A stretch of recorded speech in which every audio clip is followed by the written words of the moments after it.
नमस्कार प्यारे विद्यार्थियों, गुड मॉर्निंग। पहले पार्ट में हमने चर्चा की थी मानव भूगोल की परिभाषा के बारे में, उसके अर्थ के बारे में, निश्चयवाद नवनिश्चयवाद के बारे में, उसका मानव भूगोल का विकास कितने चरणों में पूरा हुआ, उसके विशेष क्षेत्र, इन सब के बारे में हमने चर्चा की थी। और जो एक टॉपिक छूट गया था पहले पार्ट में 1970 की नवीन विचारधाराएं। तो 1970 की तीन नवीन विचारधाराएं हैं, मानवतावादी, आमूलवादी और व्यवहारवादी। एक नंबर का क्वेश्चन पूछा जा सकता है कि 1970 की कितने विचारधाराएं हैं। तो 1970 की तीन विचारधाराएं हैं, मानवतावादी, आमूलवादी और व्यवहारवादी। ये तीन विचारधाराएं हैं, ये हमने पढ़ ली थी। एक प्रश्न आता है कि मानव भूगोल की उपागम क्या है। तो मानव भूगोल की उपागम जैसे अन्वेषण है, कई प्रकार की खोजें हुए हैं, वितरण फैलाव किस प्रकार जनसंख्या फैली हुई है, स्थानीय संगठन है, और मानवतावादी, आमूलवादी, व्यवहारवादी, ये भी इसके ही उपागम है मानव भूगोल के।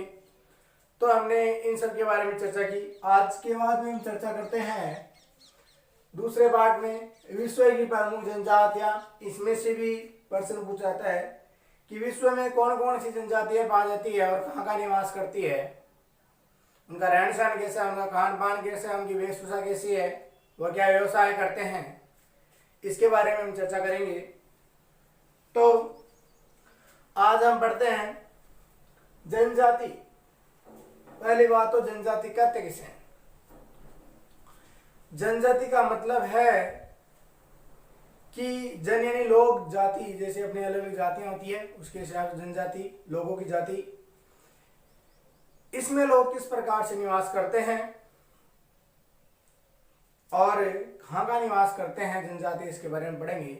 जनजाति जो शब्द है वो आदि मानव से आया है। आदि मानव जनजातियों के रूप में निवास करते थे।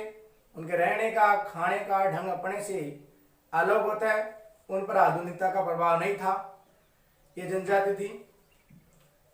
तो साधारण सी बात है, जिनका रहन सहन, खान पान आधुनिकता से परे हो, उन्हें पाश्चात्य संस्कृति का प्रभाव नहीं पड़े, उनके रहने का, खाने का, रहन सहन, खान पान, वेशभूषा वो कृत्रिमता से दूर होती है, प्राकृतिक वातावरण में वो लोग निवास करते हैं, उसे जनजाति कहा जाता है। तो इसमें पढ़ते हैं हम जनजाति किसे कहते हैं। जनजातियां वास्तव में यानी सही अर्थ में वास्तव में जैविक समूह का नहीं वरन सामाजिक व सांस्कृतिक समूह का प्रतिनिधित्व करती है। यानी जनजातियां जीवों को उतना अत्यधिक महत्व नहीं देती, क्योंकि वो जीवों को काट कर खाती है, कच्चा मांस और वो खाते हैं। जनजातियां वास्तव में जैविक समूह नहीं, जीवों का समूह नहीं है, वरन परंतु सामाजिक व सांस्कृतिक समूह का प्रतिनिधित्व करती है। सामाजिक, जिसमें सामाजिक का मतलब है समाज में लोग आपस में मिलजुल कर रहते हैं। समाज 8-10 व्यक्तियों का समाज हो सकता है, एक व्यक्ति का कोई समाज नहीं होता। और सामाजिक व सांस्कृतिक समूह का प्रतिनिधित्व करती है। सांस्कृतिक समूह यानी संस्कृति, यानी उनका रहन सहन कैसा, उनका खान पान कैसा है, वो अपने से अलग होता है, अपने से कई ज्यादा अलग होता है, उनकी एक अलग ही छाप होती है, तो प्रतिनिधित्व करती है, उसे कहते हैं जनजाति। आगे हम बात करें थोड़ी सी अलग अर्थ में। जनजाति लोगों का वह समूह है, समूह का मतलब संगठन है, वो लोग आपस में मिलजुल कर रहते हैं। जनजाति लोगों का वह समूह है जो सामाजिक रीति रिवाजों, यानी उनके रीति रिवाज, जिसे उनके उत्सव है, मेले हैं, वो अपने से अलग होते हैं। उनका खान पान है, उनकी वेशभूषा है, पहनावा है, वो कई ज्यादा अपने से अलग होते हैं। सामाजिक रीति रिवाजों एवं सांस्कृतिक परंपराओं द्वारा, यानी वो पुरानी परंपराओं से जुड़े हुए हैं। जैसे संयुक्त परिवार में रहना, बड़ों का आदर करना, उसमें बड़ा होता है, सबसे बड़ा जनजाति में वो सबसे बड़ा मुखिया होता है, अपने भी ऐसा ही होता है। लेकिन हम धीरे धीरे इनसे दूर जा रहे हैं, आज ही वो संयुक्त परिवार में रहते हैं। जनजाति लोगों का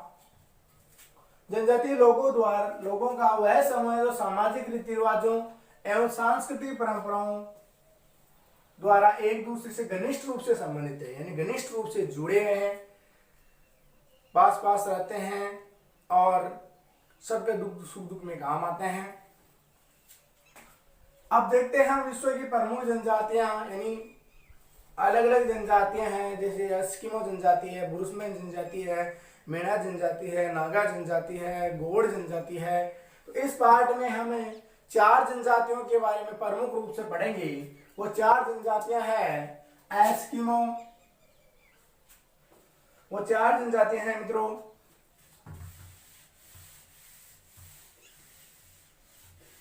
इस पार्ट में हमें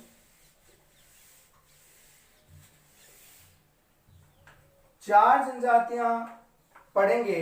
वह है प्रमुख 4 जनजातियां।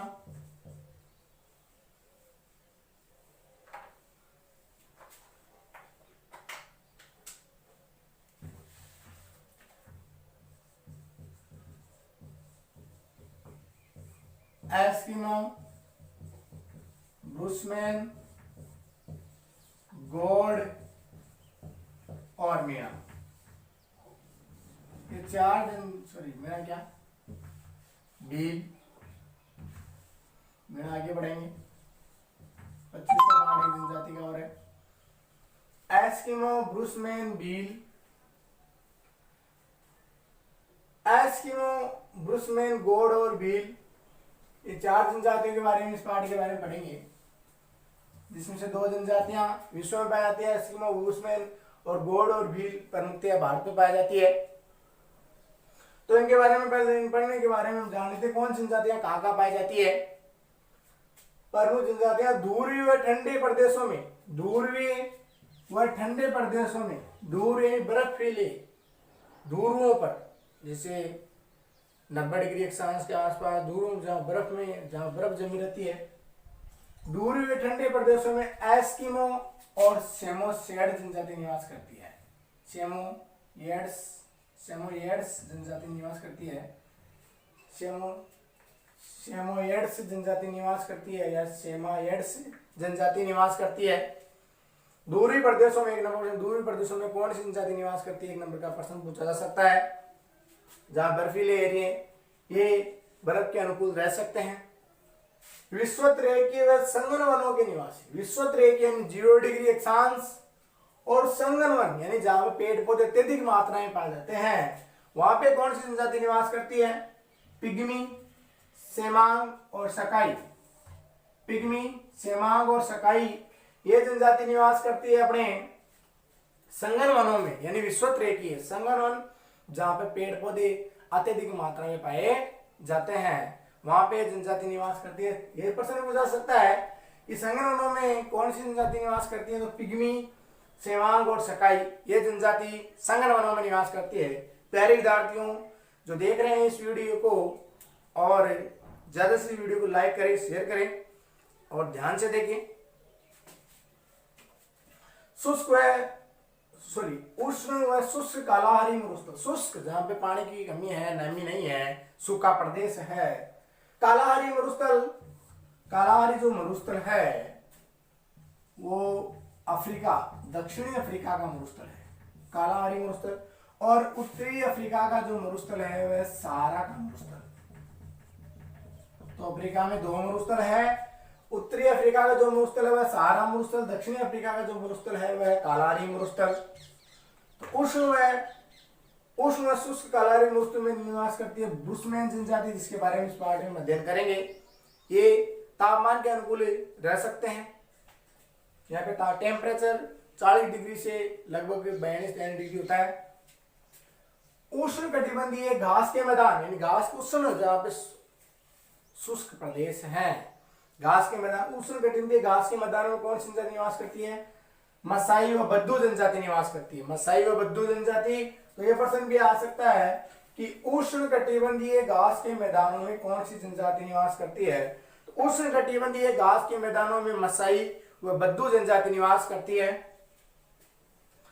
आगे है समशीतोष्ण कटिबंधीय घास के मैदान।